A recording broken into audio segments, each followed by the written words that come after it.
എന്നല്ലാതെ എന്നാ പറയാനാണ്. യേശുവിനെ കണ്ടു തന്നെ ചങ്ക് തന്നു ചോറ് കൊടുത്തെന്റെ തന്നെ സ്വന്തമാക്കി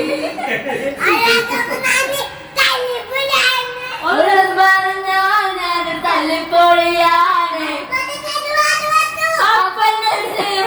മാറ്റി മറിച്ചു എന്താ ഇപ്പൊ ചെയ്യാ കൃപ എന്നല്ലാതെ എന്നാ പറയാനാണ്. കയ്യിരിപ്പ് മോശം ആരുമൊന്നും ദോഷം ഉള്ളിലുള്ള രോഷം ഇതായിരുന്നെന്റെ യേശുവിൻ സുവിശേഷം ഉള്ളിൽ വന്ന ശേഷം പാപങ്ങളുടെ ശേഷം മാറിപ്പോയെന്റെ